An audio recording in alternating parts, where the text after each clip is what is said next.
अस्सलाम वालेकुम नाज़रीन, मैं हूं आसिम खान और आप देख रहे हैं BBN चैनल। आइए देखते हैं आज की टॉप 10 न्यूज़। सऊदी हुकूमत ने मक्का के लिए अपना पहला इंटरनेशनल एयरपोर्ट बनाने का प्लान अप्रूव कर दिया है, जिससे हज और उम्रा के लिए आने वाले ज़ायरीन को सीधा मक्का तक रसाई मिल सकेगी और उनका सफ़र काफ़ी आसान हो जाएगा। रिपोर्ट्स के मुताबिक ये प्रोजेक्ट विजन 2030 का हिस्सा है, जिसका मकसद ज़ायरीन की तादाद बढ़ाना और उनके लिए बेहतर फैसिलिटीज़ फराहम करना है। मुमकिन तौर पर यह एयरपोर्ट मक्का और जिद्दा के दरमियान अल फैसलिया इलाके में बनाया जाएगा।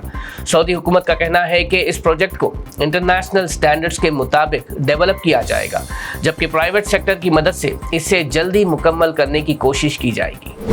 अमेरिकी सदर डोनाल्ड ट्रंप ने ईरान के खिलाफ जंग पर एक और सख्त बयान देते हुए कहा कि अमेरिका अगले 2 से 3 हफ्तों तक ईरान पर काफ़ी शिद्दत से हमले करेगा और ज़रूरत पड़ने पर उसे स्टोन एजेस तक वापस भेज दिया जाएगा।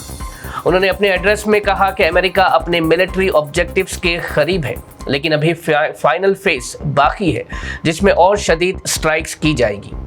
ट्रंप ने इशारा दिया कि अगर ईरान ने डील नहीं की तो उसके पावर प्लांट्स और इंफ्रास्ट्रक्चर को निशाना बनाया जा सकता है, जबकि दूसरी जानिब ईरान ने भी अपने दिफा में इजराइल और अमेरिका के खिलाफ जोरदार हमले जारी रखे हुए हैं।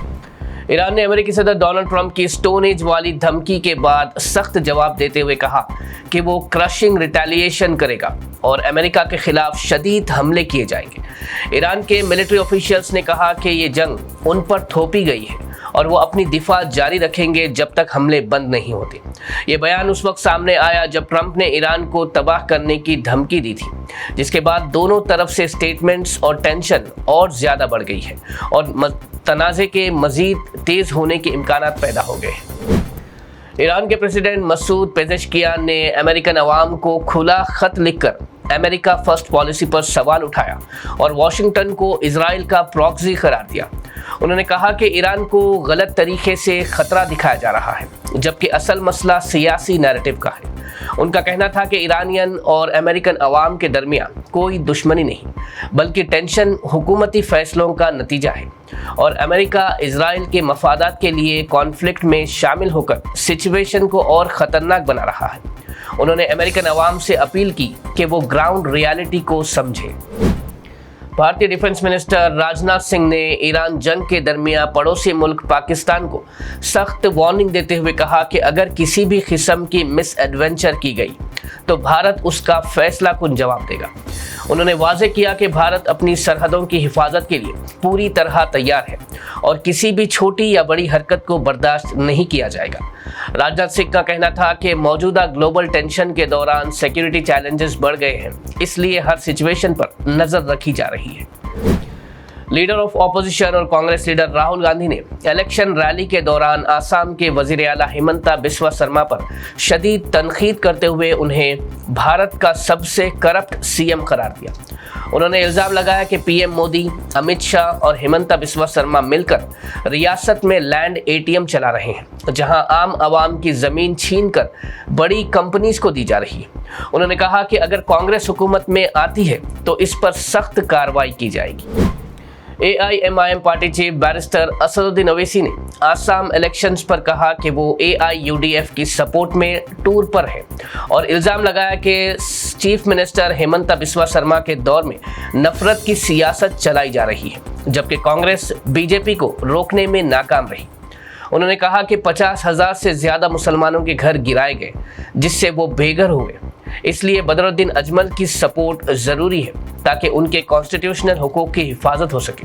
साथ ही UCC पर उन्होंने कहा कि मजहब की आज़ादी बुनियादी हक है और UCC के नाम पर हिंदू कोड बिल नाफिज करना बिल्कुल गलत है। उन्होंने सवाल उठाया कि अगर UCC आता है तो फिर लव जिहाद के कानून का क्या होगा। प्रेस क्लब ऑफ इंडिया ने अपने प्रेस रिलीज में हुकूमत की तरफ से सोशल मीडिया कंटेंट हटाने के फैसलों पर शदीद तशवीश जाहिर करते हुए कहा कि ये कदम सीधा आज़ादी इजहार के बुनियादी हुकूक के खिलाफ है।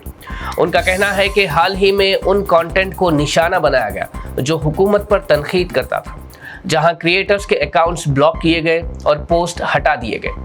प्रेस क्लब ने सुप्रीम कोर्ट के फैसले का हवाला देते हुए कहा कि ऐसे आर्बिट्री एक्शंस आर्टिकल 19(1) की खुली खिलाफ वर्जी है और ऑनलाइन सेंसरशिप को बढ़ावा देते हैं। انہوں نے یہ بھی کہا کہ اس پورے پروسیس میں ٹرانسپیرنسی کی کمی ہے اور بنا واضح وجہ کے کانٹینٹ ہٹانا ایک غلط روایت بن رہا ہے جو عوام اور جرنلسٹ کے حقوق کو متاثر کرتا ہے۔ آخر میں پریس کلب نے حکومت سے مطالبہ کیا کہ وہ کانسٹیٹیوشن کے مطابق کام کرے اور آزادی اظہار کا پورا احترام کرے۔ تلنگانہ الیکٹریسٹی ریگولیٹری کمیشن نے اہم فیصلہ لیتے ہوئے الیکٹرک شاک سے موت پر ملنے والی معاوضہ رقم کو 5 لاکھ سے بڑھا کر 8 لاکھ کر دیا ہے، جو اب فوراً نافذ ہو چکا ہے۔ کمیشن نے ڈسکامز کو ہدایت دی ہے کہ یہ معاوضہ ہر حال میں 2 مہینے کے اندر ادا کیا جائے، چاہے حادثہ کنزیومر کی ہی غلطی سے کیوں نہ ہوا ہو۔ ساتھ ہی حکومت نے واضح کیا کہ اس سال میں بجلی کے ریٹس میں کوئی اضافہ نہیں ہوگا۔ حیدرآباد شہر میں ہنومان جینتی کا جلوس سخت سیکیورٹی کے درمیان شروع ہوا، جہاں پولیس نے امن برقرار رکھنے کے لیے شدید انتظام کیے۔ Hyderabad police commissioner B C Sajjanar کے مطابق قریب 3000 پولیس پرسنل تعینات کیے گئے ہیں اور پورا روٹ CCTV اور کمانڈ کنٹرول سینٹر سے مانیٹر کیا جا رہا ہے۔ جلوس گولی گوڑا رام مندر سے شروع ہو کر ٹینک بنڈ ہنومان مندر تک جاتا ہے اور اس میں مختلف علاقوں سے آنے والے 168 پروسیشنز بھی شامل ہو رہے ہیں۔ پولیس نے سینسٹیو علاقوں میں ایکسٹرا بندوبست، بیریکیڈنگ اور سرویلنس بڑھا دی ہے۔ پولیس نے عوام سے اپیل کی ہے کہ رولز فالو کریں اور افواہوں سے دور رہیں۔ ناظرین، یہ تھی آج کی ٹاپ 10 نیوز۔ دیکھتے رہیے BBN چینل۔ مجھے دیجیے اجازت۔ اللہ حافظ۔